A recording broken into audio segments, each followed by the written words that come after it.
Hi dear ones, welcome to CSCB Ranker. നമ്മൾ section 65 ആണ് പഠിച്ചുകൊണ്ടിരിക്കുന്നത്. അതിലെ 3, 4, 5, 6 അതിൻ്റെ ക്വസ്റ്റ്യനും കൂടി നോക്കാം. ഇതുവരെയുള്ളതെല്ലാം പ്ലേലിസ്റ്റ് ആക്കിയിട്ടിട്ടുണ്ട്. Question number 1. Under section 65 subsection 3, to whom may the registrar communicate the inquiry result? Answer: to the financing bank if any, the affiliated society and the circle cooperative union. Section 65 പറയുന്നത് enquiry by the registrar ആണ്. അപ്പോൾ section 65 subsection 3 പ്രകാരം enquiry നടത്തിയതിൻ്റെ ഫലം result ആരെയൊക്കെ registrar അറിയിച്ചിരിക്കണം എന്നുള്ളതാണ്. അത് financing bank ഉണ്ടെങ്കിൽ അതിനെ, അതുപോലെ അഫിലിയേറ്റഡ് സൊസൈറ്റീനെ, അതുപോലെ സർക്കിൾ കോഓപ്പറേറ്റീവ് യൂണിയനെയും അറിയിക്കേണ്ടതാണ്. Question number 2. What does section 65 subsection 3 empower the registrar to do? Answer: communicate the results of the inquiry to concerned institutions. Section 65 subsection 3 പ്രകാരം രജിസ്ട്രാറിന് എന്ത് അധികാരമാണ് ഉള്ളത്? അത് അന്വേഷണം നടത്തിയതിൻ്റെ ഫലങ്ങൾ ബന്ധപ്പെട്ട സ്ഥാപനങ്ങളിലേക്ക് അറിയിക്കുക എന്നുള്ളതാണ്. അത് ഫിനാൻസിങ് ബാങ്ക് ഉണ്ടെങ്കിൽ അവരെ, അതുപോലെ സർക്കിൾ കോഓപ്പറേറ്റീവ് യൂണിയന്, അതുപോലെ അഫിലിയേറ്റഡ് സൊസൈറ്റി, അത് നമ്മൾ പറഞ്ഞതാണ്. Question number 3. Under section 65 subsection 4, when will the registrar issue directions to the society? Answer: when the inquiry reveals only minor defects that can be remedied by the society. Section 65 subsection 4 പ്രകാരം registrar സൊസൈറ്റിയോട് നിർദ്ദേശങ്ങൾ മാത്രം നൽകുന്നത് എപ്പോഴാണെന്നാണ്.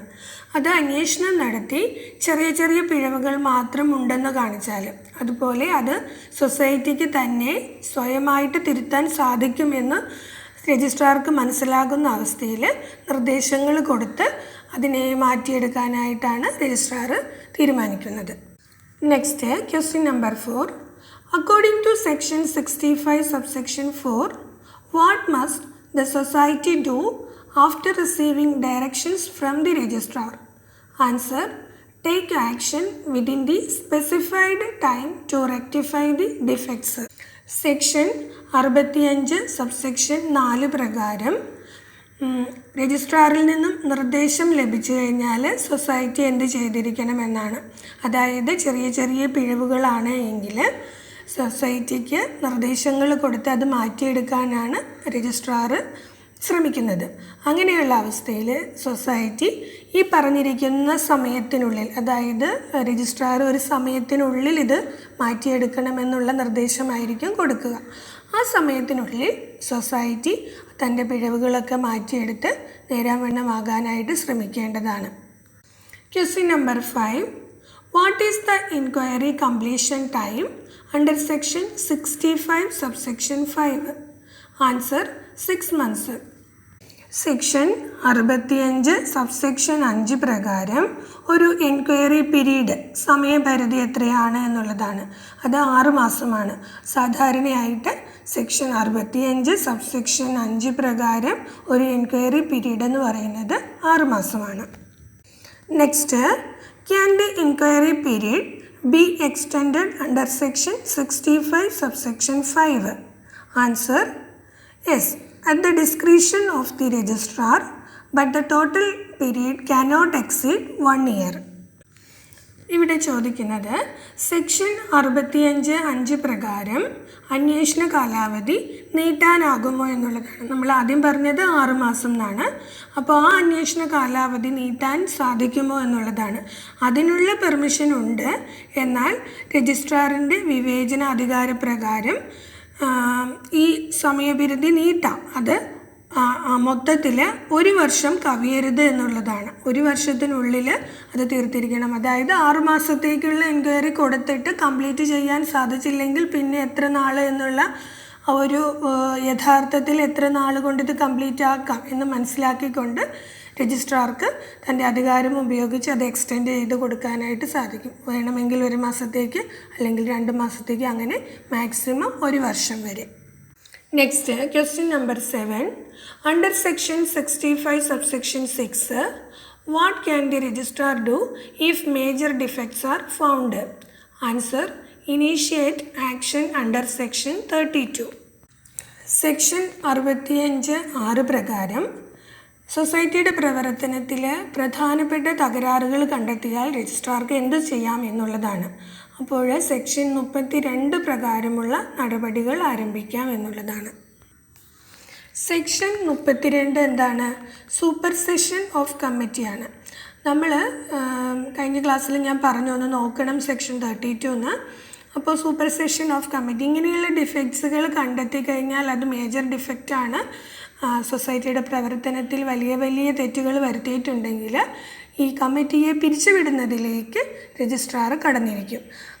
Circle cooperative യൂണിയനെയും financing ബാങ്കിനെയും ഒക്കെ അറിയിച്ചതിന് ശേഷം ഈ ഡിഫക്ട്സിൻ്റെ എത്രത്തോളം ബുദ്ധിമുട്ട് ഉണ്ടാക്കിയിട്ടുണ്ട് സൊസൈറ്റിയുടെ പ്രവർത്തനത്തിൽ നിന്ന് കണ്ടെത്തിയാൽ അത് കമ്മിറ്റിയെ പിരിച്ചുവിടുന്നതിലേക്ക് വരെ എത്തും.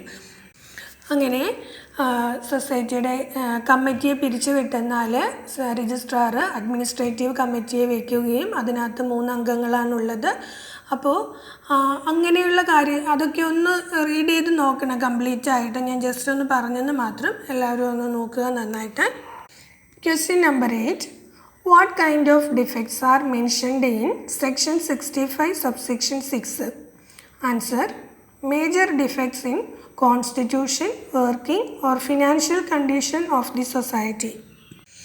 സെക്ഷൻ 65(6) പറയുന്ന ആ മേജർ ഡിഫക്ട്സുകൾ ഏതൊക്കെയാണ് എന്നുള്ളതാണ്. അതേതൊക്കെയാണ്? ഒന്ന് കോൺസ്റ്റിറ്റ്യൂഷൻ, സൊസൈറ്റിയുടെ ഘടനയിൽ, അതുപോലെ വർക്കിങ്ങിൽ, പ്രവർത്തനത്തിൽ, പിന്നെ സാമ്പത്തിക കാര്യങ്ങളിലൊക്കെ ഡിഫക്ട്സ് വരുത്തിയിട്ടുണ്ടെങ്കിൽ അതൊക്കെ മേജർ ഡിഫക്ട്സ് ആയിട്ടാണ് കണക്കാക്കുന്നത്. ഇനി അടുത്തതായി നമുക്ക് പഠിക്കാം സെക്ഷൻ 65 subsection 7.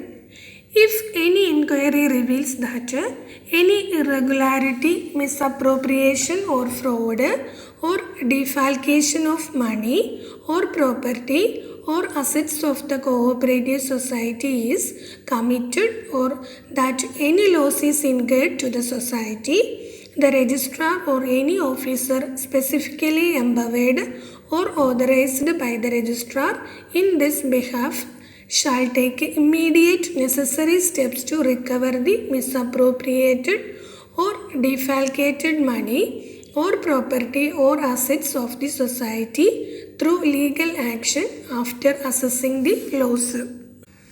ഒരു സഹകരണ സംഘത്തിലെ സാമ്പത്തിക ക്രമക്കേടുകൾ സംബന്ധിച്ച നടപടിയെക്കുറിച്ചാണ് സെക്ഷൻ 65(7) പറയുന്നത്.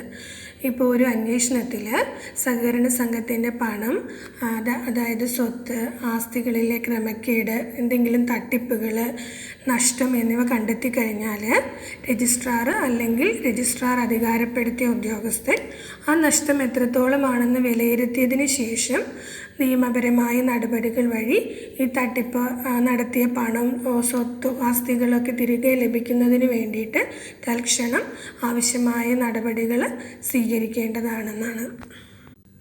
ഇതൊക്കെ ലേറ്റസ്റ്റ് അമെൻമെൻ്റ് ആണ് കേട്ടോ, അതാണ് ഞാൻ റെഡിങ്ങിൽ ഇട്ടിരിക്കുന്നത്. അടുത്തതായിട്ട് section 65 subsection 2A.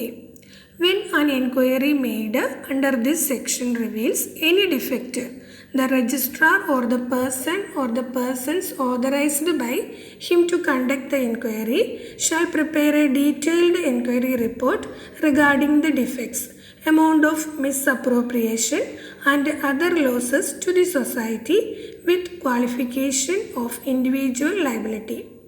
If the inquiry reveals any offence under section 94, the inquiry officer shall prepare a special report and submit it to the registrar, and he shall forward a copy simultaneously to the police or the vigilance officer, as the case may be, for further detailed investigation.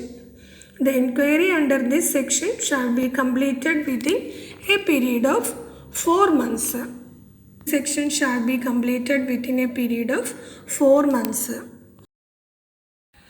Section 65(2A) പറയുന്ന ഈ section പ്രകാരം നടത്തിയ അന്വേഷണത്തിൽ ഏതെങ്കിലും തെറ്റുകുറ്റങ്ങൾ കണ്ടെത്തിയാൽ രജിസ്ട്രാറോ അല്ലെങ്കിൽ അദ്ദേഹം അധികാരം ചുമതലപ്പെടുത്തിയിരിക്കുന്ന ഉദ്യോഗസ്ഥനും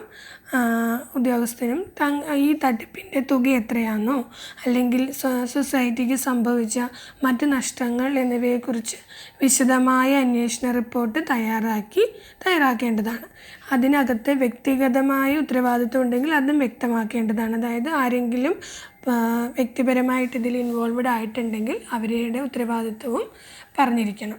ഇനി ഈ അന്വേഷണത്തിൽ സെക്ഷൻ 94 പ്രകാരമുള്ള കുറ്റം എന്തെങ്കിലും കണ്ടെത്തിയാൽ അന്വേഷണ ഉദ്യോഗസ്ഥൻ പ്രത്യേക റിപ്പോർട്ട്, അതായത് സ്പെഷ്യൽ റിപ്പോർട്ട് തയ്യാറാക്കി രജിസ്ട്രാർക്ക് സമർപ്പിക്കേണ്ടതാണ്. ഇനി രജിസ്ട്രാർ അതിൻ്റെ ഒരു പകർപ്പ് പോലീസിനോ അല്ലെങ്കിൽ വിജിലൻസ് ഓഫീസർക്കോ അയക്കണം. അതിൻ്റെ ആർക്കാണോ ആവശ്യാനുസരണം അങ്ങനെ അയക്കണം, കൂടുതൽ അന്വേഷണത്തിന് വേണ്ടിയിട്ട്.